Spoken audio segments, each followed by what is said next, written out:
Welcome! It's time for another Take Two with Therese at Altenew, and I've got a stamp focus today using the incredible stamp set. These beautiful big blooms are built for watercolour. Seriously, that's the first thing I thought of when I saw them, and I just had to colour them in with the watercolour palette from Altenew.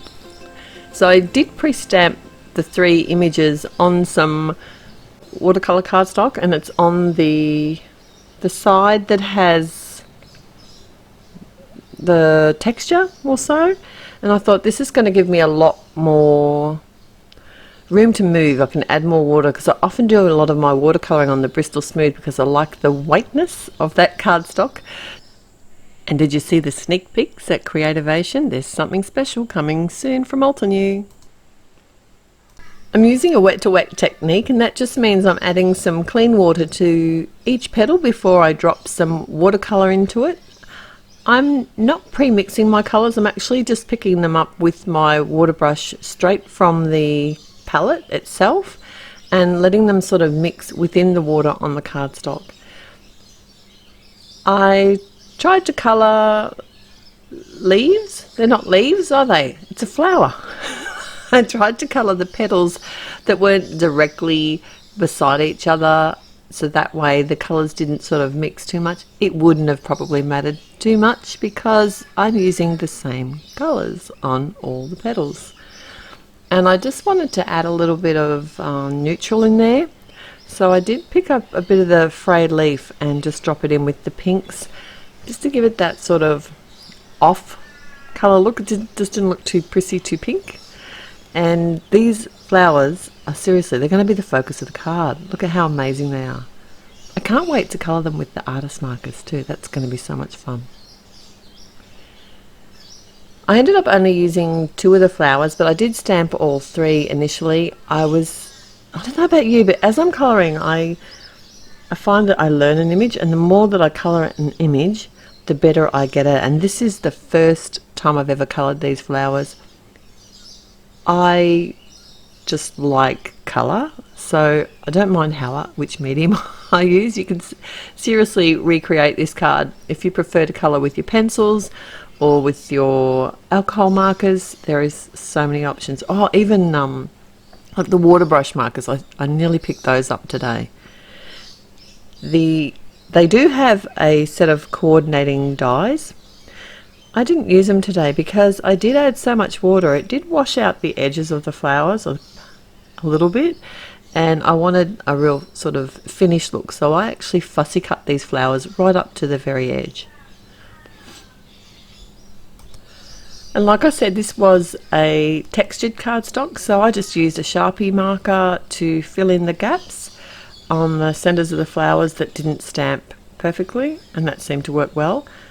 And when I do cut up to the edge of an image as well, I like to run around the edge with a marker, and I usually use a grey one. I find that's more forgiving, and I hold the image with the back of the image facing me, and as I'm drawing it around, if I do slip with my marker, it's not going to actually draw on the image, and I'd have to start again, which would not be a very good thing, because then I'd have to wait for it to dry. Although I did use my heat tool today on the low setting. I'm really loving the low setting on the heat tool. This set comes with some really nice sentiments, also comes with some centers for the flowers, so I did actually forget to stamp this earlier, so I'm stamping it now using the obsidian ink. Oh, and I use the obsidian ink for my flowers as well initially to stamp them because it's compatible with watercolor products, so I just did leave it to dry for about 20 minutes before I started coloring. Alright, I'm going to start making some cards now. The first one, they're both going to be very clean and simple. The first one, I'm using the dies from the Mod Vases set. I've got a panel here, it's cut the same size as the front of my card, and I'm stamping one of the leaf images in some black ink, and that's from the Vase Fillers stamp set. And I'm actually stamping it twice. I'm stamping it on my window die cut panel, and I'm also stamping it on the very front of my card. And this way you're just going to see a peek of the leaf come through that negative space on the vase.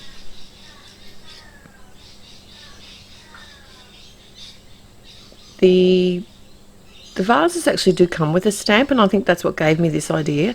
They came with a stamp that gives them a pattern that you can add to the base of them. I thought I'd add that pattern by just cutting a wavy line with some scissors and use some dark grey cardstock and just attaching that directly to the front of my card. And then I can pop up my die cut panel, which I have added some fun foam to the back of.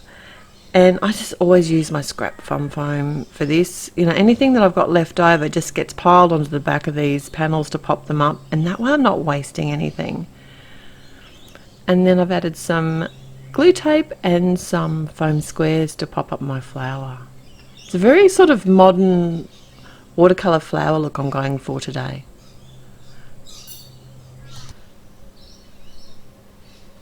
I will list all the products that I've used over at the blog, and they'll be linked. The blog post will be linked in the description below, so you can find a full list of supplies and the links there, and also some pictures of these cards as well. Okay, I've got a long skinny vase this time, and I am stamping it directly on the front of my card. I kind of want this to look like a solid vase, almost like a ceramic one. So I've added some grey inks, a couple of different ones. I used Morning Frost for the first level and didn't cover the whole stamp. And then I've used the darker one, Silver Lake, just on the edges of the vase. And I did do that a couple of times just to give it some depth. I love the solid stamps for this sort of technique. I grabbed a really simple sentiment. It's from the Flower Vine stamp set and popped up my flower. Okay, if you like this video, please click on the thumbs up sign to let us know that you do, and subscribe to the channel. There's always heaps of inspiration here, and I look forward to seeing you again here real soon. Till then, bye.